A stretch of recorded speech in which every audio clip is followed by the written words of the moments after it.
you got those pre-elements that's already existed. You know, the SARS, the MERS, and you know the human coronavirus as described. So now it's like, all right, you had those already. What is this new, this novel coronavirus, this COVID-19, or also coronavirus disease 2019? You know, and that's what I found out with COVID-19 mean. I don't know. COVID-19, coronavirus disease 19, or somebody could be super slick and mix it with the Kobe. You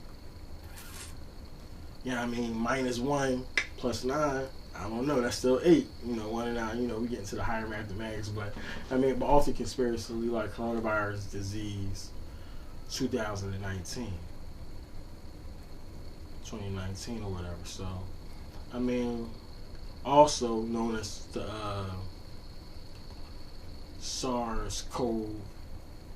You know what I mean? So it's like it's similar to SARS, as a coronavirus, and I guess the second rendition or the mutation thereof. And I was looking at it, I'm like, all right, that's interesting. So we've already had these diseases prior to, this year, and we've been okay. And I was like, all right, so there's a vaccine. Is there a vaccine for MERS? Is there a vaccine for SARS? And the one that's responsible for the common cold, like, why aren't there vaccines if it's that, if they were perceived to be that, dangerous, there should be some precursors of, all right, this is what we could work with, this is what we have already available.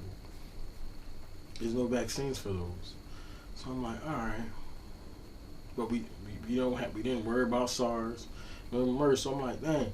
And come to find out, SARS is a more, they started explaining this coronavirus, the novel coronavirus as they call it, like the newest one, the COVID-19. And they was saying, basically how it's of the family of coronaviruses.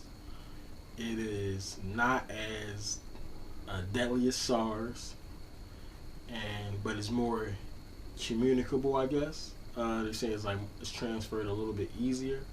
However, it's transferred through droplets. So with that being said, it's something that is transferred through the mist of like maybe sneezing, you know what I mean, or coughing or something like that. When the actual droplet gets into your in your mouth or somewhere within one of your open pores within your mouth, your eyes, or one of those different entry points. So basically what you need to do is wash your hands, because you could transfer it from a table, a table, and wiping the table that you already sneezed on, and then contacting your eyes or your mouth or something like that. That's how you can contract it, through not direct contact or so forth like that. But if you're in a general area with people and they're not sneezing on you or nothing like that, you should be pretty safe. It's not going to transmit to anyone else. Is the information that I've heard, that I've gathered on the topic. So, alright, it's a droplet transform basis, not airborne like the chicken pox or nothing like that. So it can be quelled. So I'm thinking about so what's the big idea? I mean, alright, it's here in America. I mean, there's definitely it's all of this fear and this fear mongering being pushed around. But I'm just trying to figure out why. So we're going to shut down all the cities, all the sports, everything for something that's less deadly than what we already are currently dealing with, which is the flu. And it's less transferable, than the flu. I mean, this has an incubation period of 2 weeks, and you might not even have symptoms, and you could transfer it. So with I guess that's more sneaky. But with the flu, you get it. I mean, you feel it in like 2 or 3 days. You transferring it to before you even know it, it's already transferred. And then people that's not healthy, they die. Or they go through complications or something like that. But with this, it's like a over heightened sense of fear of a possibility that's not even an actuality. You know what I'm saying? It's like they're forecasting like 500 million deaths based on only 80,000 infections or something like that. Like, yo, pump your brakes. It's not even moving that. Like, if it was that rapid, China wouldn't have been able to recover. You know what I mean? And like right now, Italy is going through some certain things, but right now, China's actually recovering. They actually been lifted from quarantine. Like I said, a 103-year-old lady survived, and a 17-day-old baby survived. So it's like, there's really no. The fear within it is irrational. I mean, to a degree. I mean, if you're an at-risk person like with asthma or something like that, maybe it's something you should monitor. But overall, it's just one of many viruses that can kill you if you're not healthy. But other than that, I mean, Italy has one of the oldest societies, and like they're drinking the wine in the Mediterranean, so that their numbers are a little bit jarring, but they have an older population. And not saying that we should no way look down on our older population and just expel them from society. What I'm saying is the risk is low. There's also some conspiracy theories out there that I've ran across, like the 5G implementation of the 5G network. Also, I've ran across stuff like maybe nitric oxide, N2 emissions, NO2 emissions being reduced in China now, in Italy. So, like, I guess the shutdowns or the quarantines actually improved the environment at the time in those areas. So, is that deployed? And then it's just a lot, man. There's a lot going on. I mean, that's just the basic of the viruses. But my question is, like,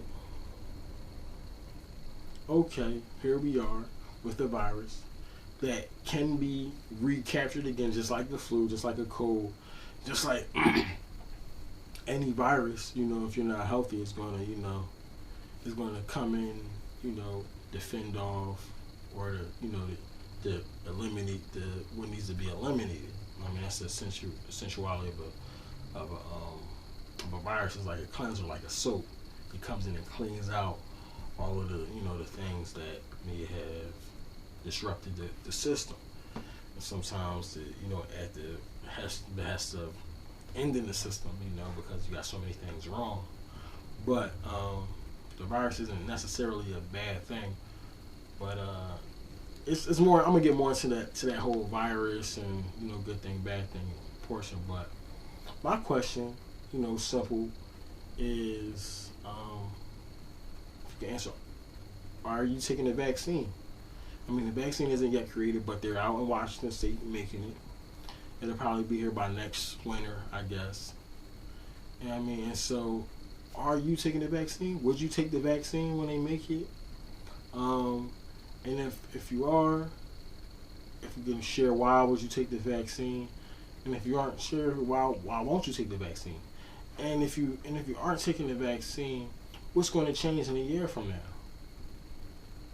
Like, when you really think about it, if this is something that is a virus and is going to be ongoing or dissipate, then what's all of this commotion with trying to get everything shut down right now?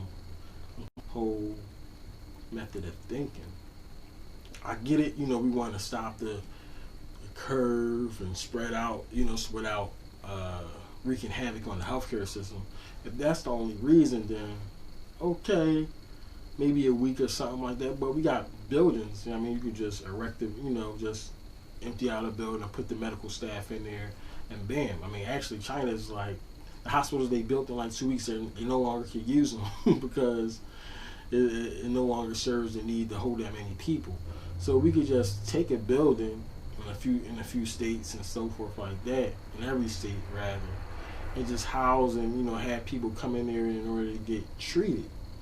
And therefore, you know, once you set that up, it should just be a normal flow. I mean, but we only got like 30 deaths in the whole country.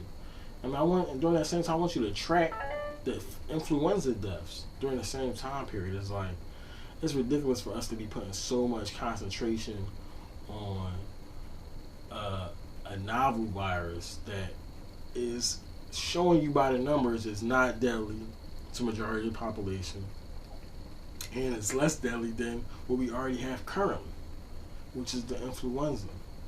So, yeah. So, are you getting vaccinated out there?